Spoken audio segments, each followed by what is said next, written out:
Hello and welcome to episode 7 of our Gnomish Hierarchy run. Today is the day. I'm pretty sure that we will be able to form the Gnomish Hierarchy here in about 6 years. Yep, looks like we're going to get tech right on time. So I went around and I was checking out a couple things and I had made a mistake. When you revive the Gnomish Hierarchy, you do not become a technocracy.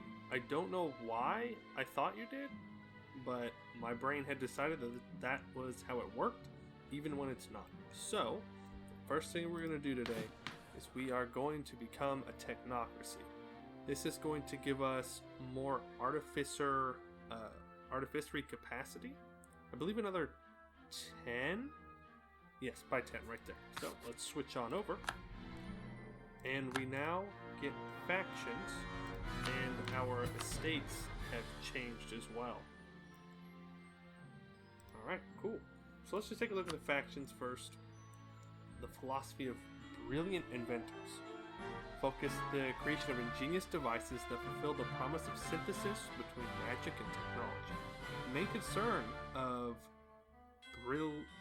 Brillites, or as others calls them, mad scientists, is to keep pushing the field of artifice no matter the cost. To them, the state is secondary to their work. We then have the technomancers. The philosophy of technothaumaturgy view artifice simply as another school of magic, often replicating existing spells in a new and accessible way. As many technomancers are mages, their main concern echoes that of their traditional counterparts, a stable country that caters to the whims of its magical individuals. And the mechanists. The philosophy of mechanism focuses on applying artifice to improve manufacturing on an industrial scale. Mechanists are practical engineers and have little patience for the more extravagant parts of artificery. Their main concern is a strong state that can invest greatly in its internal development. So the Brillites give us advisor costs and hospital policies, at the cost of yearly army tradition decay. The Technomancers give plus 2 yearly prestige, plus 33% improved relations, and minus 10% production efficiency. And the Mechanists give plus 20% goods produced modifier, artillery bonus for fort plus 2, that's pretty insane. And then manpower recovery speed minus 10%. I like all of these, to be honest. I'm fine with the Brillites being in charge right now. Cheaper advisors sounds very good. No, 0.52. Then let us not mess with the states yet. I want to go down to our artifice capacity. So, I'm going to update this. We now have 17 artifice capacity. So we go into our states, we can go down to artificers, and we can finally click the invention research button. Okay. More reading. There are 3 broad schools of thought, or philosophies, in how to approach artificery. Basically, it's the same thing that we went over last time. The philosophy of brilliant invention seeks to fulfill the promise of true synthesis between magic and technology, blending the two into creating things entirely new and all the more capable. Brillites see themselves as the forefront of science of artifice, and it is no surprise that the most wildest and ingenious inventions come from followers of this philosophy. Their most famous invention is the spark drive rifle, which utilizes elemental essence to shoot lightning with marksman accuracy. That sounds great. The philosophy of technothaumaturgy see artificery as a new school of magic, treating it through the lens of pragmatic mysticism, as the common wizard would. They see artificery as a tool to bridge the gap between the arcane and the mundane, often using artifice to replicate spells without the need of complex rituals and regions. One such invention are wand locks, allowing spells to be fired from the barrel of a pistol. Also very cool. The philosophy of mechanism are engineers and craftsmen who combine artifice and traditional engineering know-how to push the limits of machinery. Mechanists stereotypically treat the more fantastical application of artifice with disdain, believing in simple and effective artifice, especially when it can help with mass production. The mechanists are proud that it is often their inventions that revolutionize society, such as sky ships. Supporting one of these philosophies will determine what inventions the artificers hired by our state will create for us. Who shall we support? I don't know. Sky ships sound pretty cool. But I think our number one priority is going to be securing our military. Let's go over the brilliant inventions. We're going big. I want something crazy. So, in 10 years, they will come back to us with, I think there's 4 to 5 tiers of artificery, and I'm not sure if there's like events that make them better or not. I guess we're going to find out. So we do have to look at our states. We now have 95% crown land because we lost our noble states and our merchant estates and the clergy estate when we formed into a technocracy. So now our loyalty is not super high with these guys. So we're going to have to give them another privilege. I was thinking about going for Courtiers of Adventure. It's more staff cost modifier, but more advisor cost reduction as well with our factions here. Just makes our advisors dirt cheap, and we need that because we're not making a lot of money. Looks like we're making about 4 to 5 ducats a month. So let's do that. Let's take the Courtiers of Adventure. That brings their loyalty up to 48. I'm more comfortable with that. For the mages, I don't know if I really care if they're super low on loyalty. Well, I'd like to get them somewhat high, so we can just get less tax modifier, gain 10 prestige. We have the crown land now, sure. And the artificers are barely not loyal, which is really unfortunate. So after we unsiege this province, I think we're also going to sell our crown land.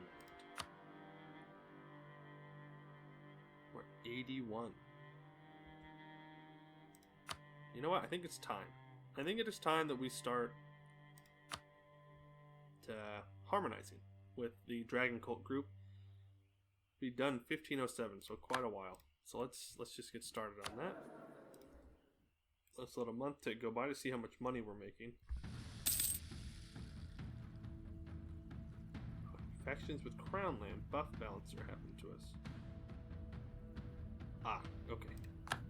I don't know what that means, but I'm sure we'll figure it out at some point. I'm not going to worry about it. Ooh. I'm going to boost them up, because I know that you can get bad events in the base game with factions if they don't have enough influence. So even though we're really far behind on Diplo, 2 techs behind, we still need to make sure countries don't fall apart. Oh, you can't sell titles if you have factions. I did not know that. I played this game for a long time, and that's not something I ever encountered. So we are currently losing 0.38 ducats a month. Why? We have loans and such. That's alright.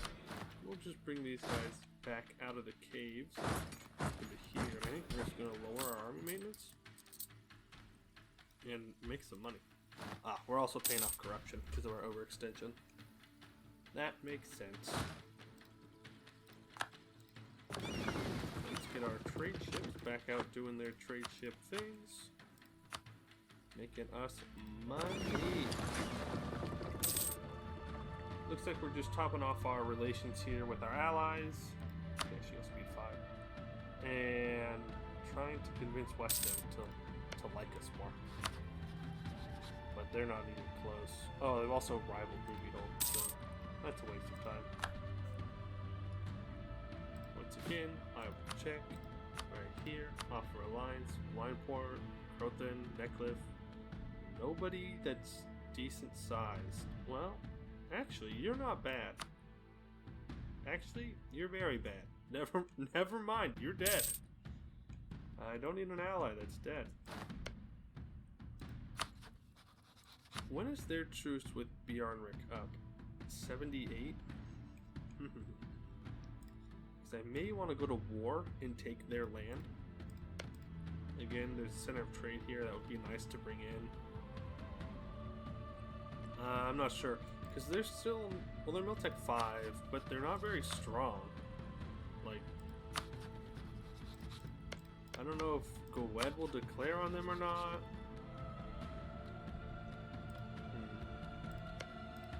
any favors I can spend with them first? Okay, and I can get manpower. Cool. Thank you. If this alliance breaking means I get declared upon, I'm going to be very sad, but I don't think the 5k troops are going to make it or break it for us. Now, Gawed's only at -19. Oh, because I ease tensions. That makes sense. But what if I improve with them? I can get them into the positive. Maybe they'll stop hating me. Maybe they'll not rival me anymore. Old mix. 11 dev fishing. Yeah, why not? I want to... Yes, that made humans integrated. Woo! That is good. We want everybody to be integrated. So everybody can help us invent new stuff. Yep, we're just gonna suppress those. We will go up to full for a little bit. There we go. Ruby Hold is now maxed out. I know at some point we were improving relations with Vertesk.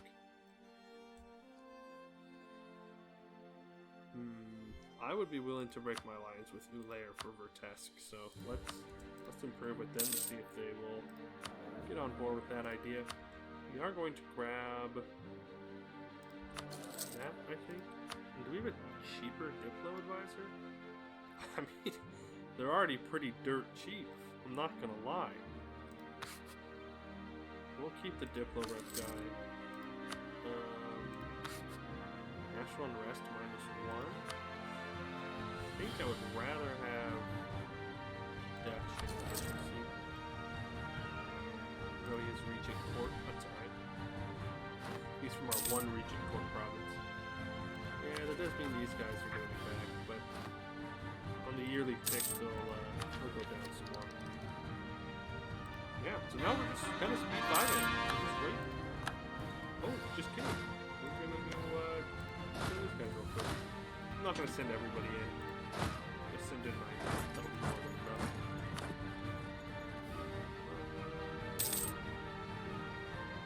Yeah, we'll just put our group in.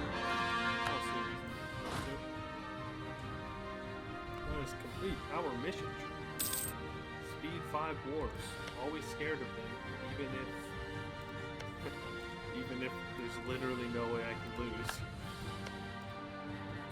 Things happen fast, but we'll just get to it. No, actually, we'll just take it. I was getting a little nervous with Show Superiority Wars against OPMs because you never know if we get enough war score from the one battle. See, we wouldn't have even gotten ticking war score then. So I would rather not deal with that.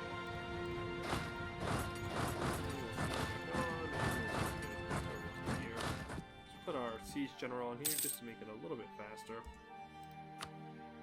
Oop. There we go.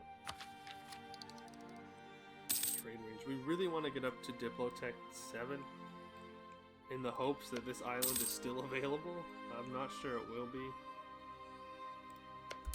I am still warned by Lorent, which is very upsetting, because I would like to attack Bavaria and then take this province from Venale in the peace deal. Still very sad Lorent got there first. No, we are supporting the artificers. Wizards can go away. We are not wizard people, we are artificery people. That is what we do. Okay, so we'll take this. Oh, let's read this. The Gnomish Liberation Army. In the years immediately following the Dragon Wake, our grand civilization, once the rival to ancient Demeria, was pushed to the brink of extinction. Let us build a grand army to take back what is ours, in the Dragon Coast and beyond. Plus 20% national manpower modifier. Well, we don't have any manpower to fill that cap, but at least it'll recover a little bit faster, I suppose. Beggars cannot be choosers. Yeah, you're the exploring guys. That didn't give us any more range. How close are we?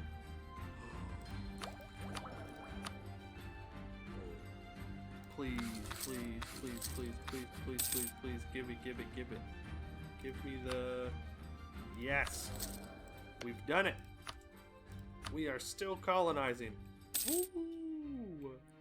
Now, hopefully none of the other colonizers declare war on us to take that province, but that is a later us problem. And there's nobody here, right? True. So, I don't have to worry about it. It'll cost me 2 ducats a month, sure, but... Money? Government reform? Stability. Yeah, I'll take that stability. Just make sure our guy gets there. Actually, we'll keep the colonial range person. Oh my goodness. That's gonna take a long time. Let's take the inflation, that's fine. We're gonna go to the adventures, and we are also going to get the pioneer initiatives, which is gonna give us another +10 global settlers. Don't really care about tariffs in the slightest. I don't think the mages will give us anything, neither will the artificers. That is the unfortunate thing about losing the Merchants Guild. I believe they also give you yearly settler increase. But we shall survive. Slowly but surely we will get to the New World. Unless I was wrong about the mission tree, and we don't have colonizing in our mission tree, then I'll be kind of sad. But, and then we'll just have to switch ID groups, I guess. Or we just keep going. Our goal is to use this province here to like kind of swing back up into land that's going to feed into our trade node. Let's see. We need to keep improving people.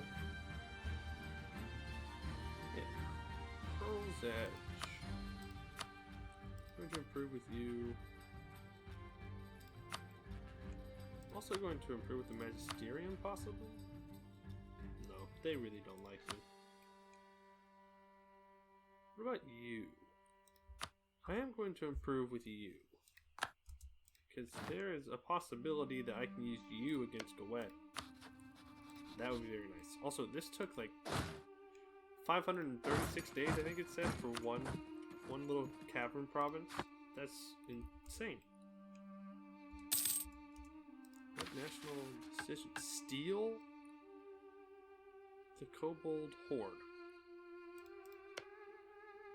Do they even have any money here? No. I'm gonna do it though. What's yours is mine. So does that, like, so it removes it from the province. Does it bring it to my capital? Nope. It's just gone now. Alright, well, rip. There we go. 20 ducats, it's 20 ducats. Move your cores on me, please. And, goodbye. Awesome. Yeah, we're over our governing capacity. Okay. I want to try and reduce the advisor costs as much as possible here, so...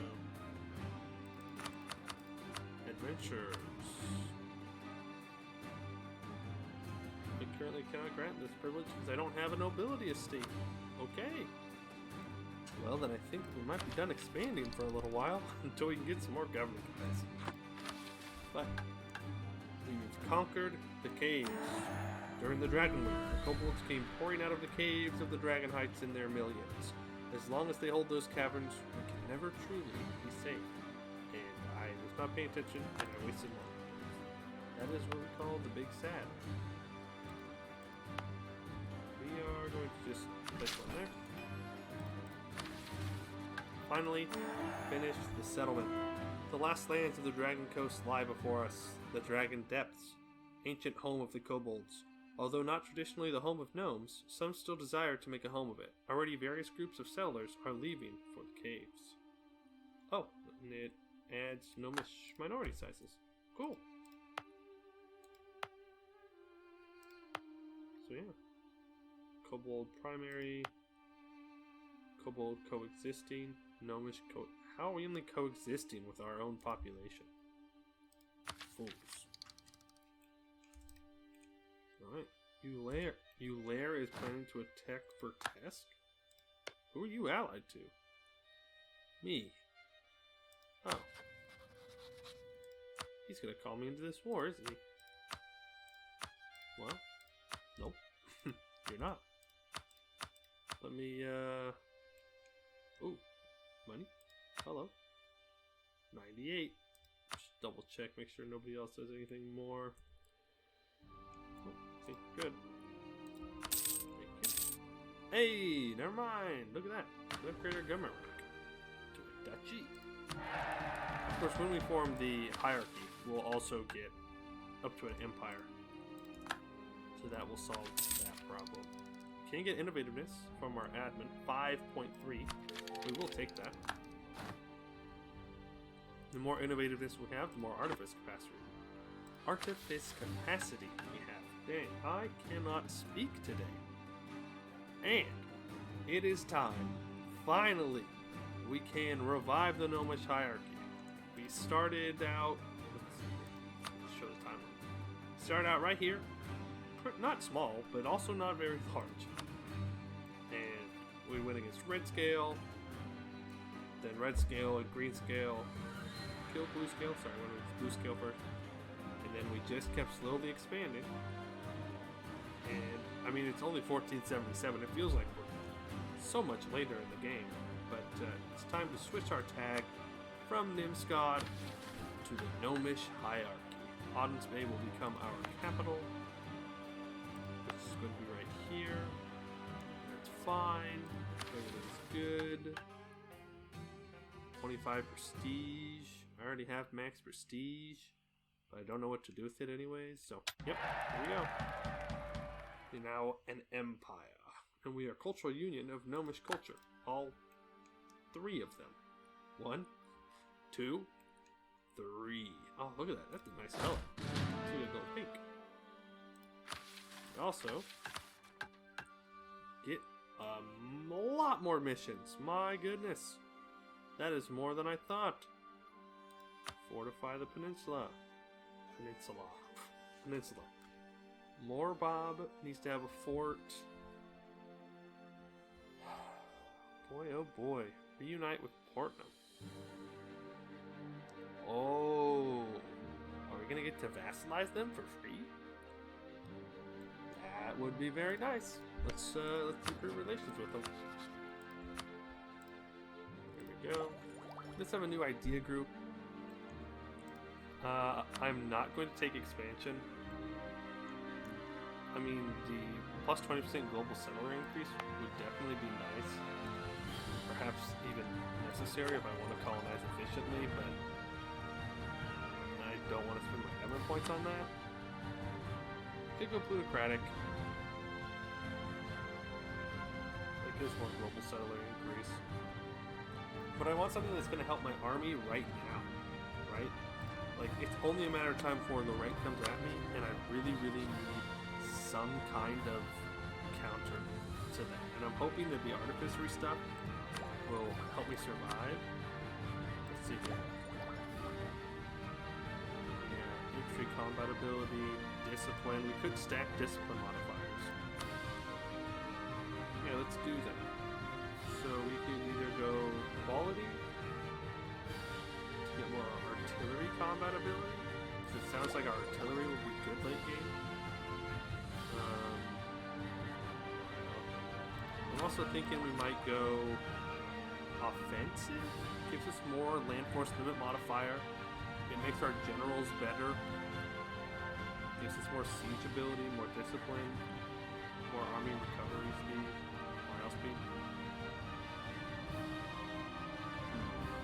It's also defensive. We want to try and stack attrition for enemies. Quantity for more manpower recovery speed, since our manpower recovers very slowly, like insanely slowly. The thing is, this probably won't help us win wars necessarily. Oh, so many decisions. Picking idea groups are always hard.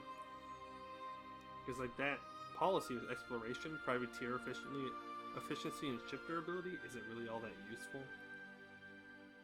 But all the other bonuses are. This also gives manpower recovery speed, goods produced modifier, a merchant, morale of armies. I don't think gnomes are focused on mercenaries, though I could be wrong. Let's choose offensive. I don't know. We'll go offensive. Yep. More animatedness too, that's nice. I could grab it, but I also want to be able to take Tech 7 here. So, I will not. And there we go. We have some rebels popping up. We got plenty of governing capacity now. We've got claims everywhere. I think we will play today until we finish off this Reunite Portman mission. And then we will call it there. So iron will be produced here now instead of wool. For what? Right? Well, I had to develop Auden's Bay anyways. Gems will be produced here instead. Alright, I will encourage development. We'll just click here. 1, 2, yep. There we go. So, rebuild Auden's Bay. Auden's Bay, our new capital, has come far in its reconstruction process, as has the Dragon Coast as a whole. However, our lands are still nowhere near as prosperous as they once were. Beginning with Auden's Bay, we must rebuild both the cities and the countryside and make them bigger and better than ever. Well, I don't know about bigger. We're kind of short, so. Until the end of the game, the Gnomish Hierarchy gets the Great Rebuilding Effort minus 30% admin efficiency? Oh, I should not have clicked that. Well, it looks like our next kind of focus in this game is to develop a lot. So it's encouraging us not to take any land. We get minus 15% dev cost for that whole time, so that's nice. Sildnum has development at least 12. Oh, 12. I can read. We will put a diplo point into that. There we go. 2 base production. Once the foundries of Sildnum were some of the greatest in all Canor, producing vast quantities of iron and steel. With enough investment into the mines and manufactories of the region, it can do so again. So we now produce iron there. We'll worry about developing other stuff later. But I mean, that's nice. That's worth a half a ducat more than wool. Gawed declared enemy upon cold market. I may need to go to war with Selmaldor. Because if Gawed gets a border with them, they will probably go to war with them, and I don't want to lose them. Looks like Frozen Ma is back up here again, taking out people in the north. Very scary. We have a mission. Hierarchy restored. We're a Republic. 100 admin efficiency. We've resettled the Dragon Spine. Permanently increase our state artifice capacity by 3 for 100 admin power. Yes, please. We call ourselves the Hierarchy. We live in the old lands of the Hierarchy, and yet we do not govern ourselves like the Hierarchy. This must change. We will be governed in the ancient tradition by scientists, engineers, and artificers as a true technocracy. Oh man, I hope this wouldn't have switched me over to a technocracy. Either way. Oh no, it gives us the government reform progress if we did, so it doesn't really matter. So we could go to sortition for an election by lottery. Political dynasties though, consolidation of power, frequent elections. Not sure. Sortition's nice because you can get really good, like leaders. We'll do it. Why not? Sure. And there's always political dynasties to fall back on if it doesn't work out. So we'll get some cannons. We are making a lot of money. Yeah, we're gonna pay off all of our loans. That'll give us another half a ducat a month. 5.91. Very good. We will increase you and you up to level 2 since you're so cheap. Yeah. Another couple months, we will have gotten the relations we need with Portnum, and then we will be good to end the episode there. Oh, you're there, still declared. I mean, I think they're gonna lose. They're definitely gonna lose. So, Grotesque, hey buddy. Let me, break my alliance with Thulair. Well, actually, who were you rival to? Okay, not Grotesque. Good to know. You, dissolve alliance. Inventions. As a member of the cabinet, Gerda Silviven has a good opportunity to expand on her personal interests. As a result, her manor outside Audensbay boasts one of the largest laboratories in the country, with many furnaces and large stores of all kinds of materials imaginable. She is also particularly proud of what she calls her Chamber of Wonders, a large office filled with curiosities from roof to floor, as well as a library dedicated to explaining the objects.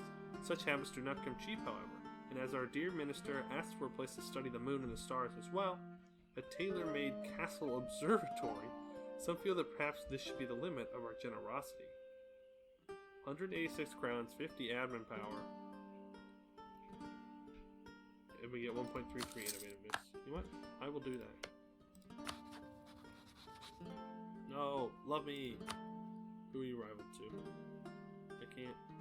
Oh, sure, actually.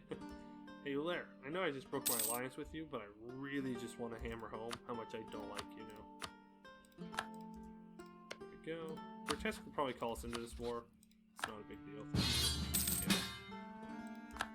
It's fine. We won't help him or anything like that. We will get our claim on Selmaldur here. Yep. We will claim their capital. Oh, we need 30. Okay. Right. Gnomish admin. It takes more to get claims. Admirals are concerned. Yeah, I'll take military cost reduction, since we will be taking that here in a few months. Mage influence goes down. Not a big deal. Do a decision. We can expel the mages. I don't actually know what this does. I've never used it. So if anybody knows what this does, let me know down in the comments. But for now, I'm just going to leave it alone. It sounds like I am messing with things that could potentially hurt my country.